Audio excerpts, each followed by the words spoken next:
Charlotte's Web. Chapter 5. Charlotte.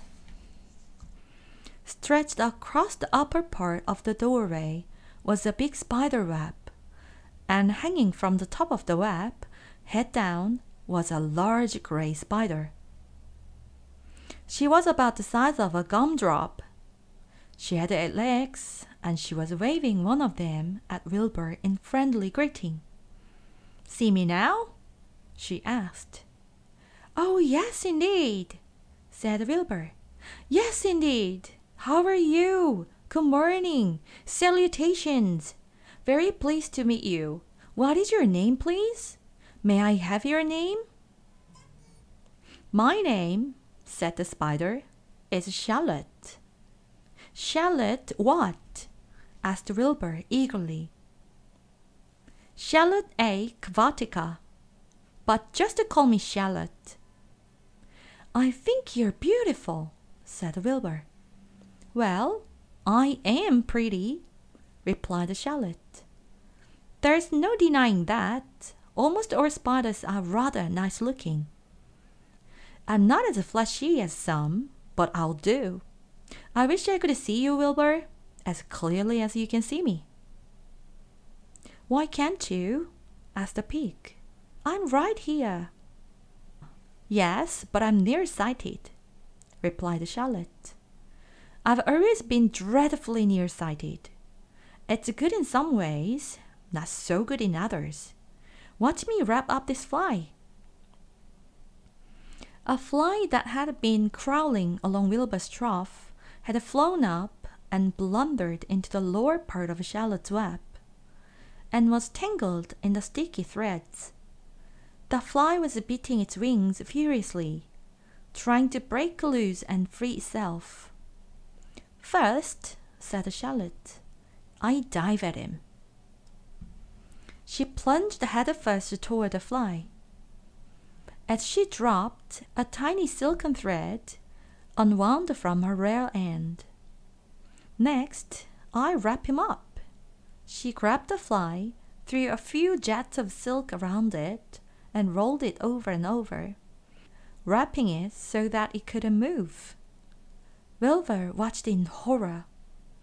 She could hardly believe what he was seeing, and although he detested flies, he was sorry for this one. "There," said Charlotte. "Now, I knock him out so he'll be more comfortable." She beat the fly. "He can't feel a thing now," she remarked. "He'll make a perfect breakfast for me." "You mean you eat flies?" gasped Wilbur. "Certainly. Flies, bugs, grasshoppers, choice beetles, moths, butterflies, tasty cockroaches, gnats, midges, daddy-long-legs, centipedes, mosquitoes, crickets. Anything that is careless enough to get caught in my web. I have to leave, don't I?" "Why, yes, of course," said Wilbur. "Do they taste good?"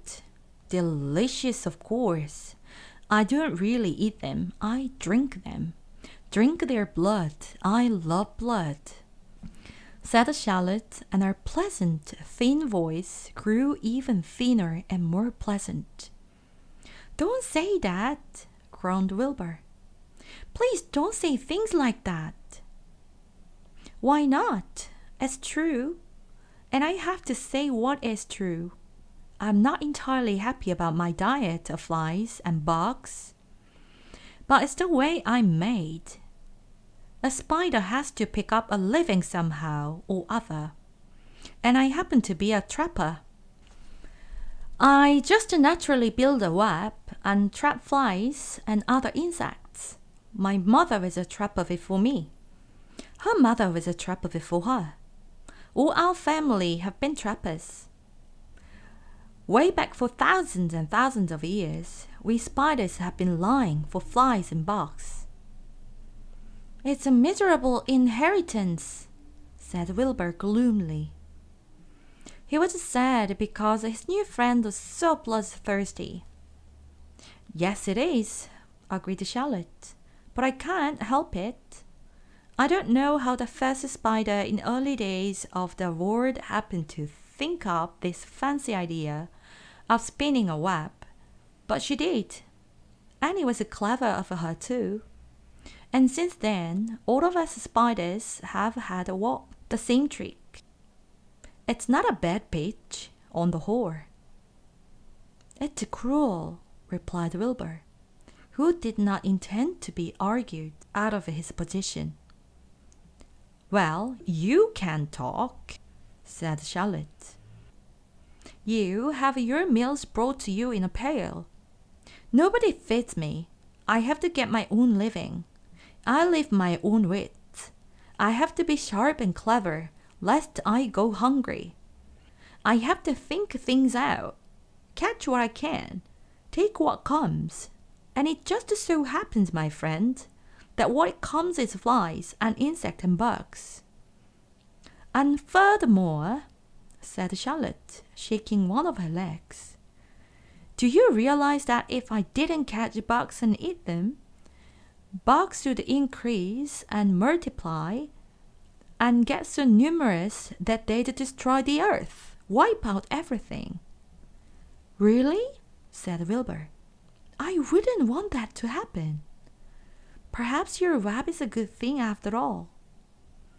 The goose had been listening to this conversation and chuckling to herself.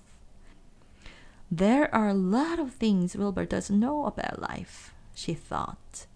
He's really a very innocent little pig. He doesn't even know what's going to happen to him around Christmas time.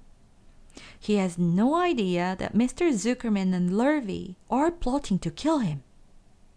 And the goose raised herself a bit and poked her eggs a little further under her so that they would receive the full heat from her warm body and soft feathers. Charlotte stood quietly over the fly, preparing to eat it. Wilbur lay down and closed his eyes. He was tired from his wakeful night and from the excitement of meeting someone for the first time. A breeze brought him the smell of clover, the sweet-smelling word beyond his fence. Well, he thought, I've got a new friend, all right, but what a gamble friendship is. Charlotte is fierce, brutal, scamming, bloodthirsty, everything I don't like. How can I learn to like her, even though she's pretty and of course clever? Wilbur was merely suffering the doubts and fears that often go with finding a new friend. In good time he was to discover that he was mistaken about Charlotte. Underneath her rather bored and cruel exterior, she had a kind heart, and she was to prove loyal and true to the very end.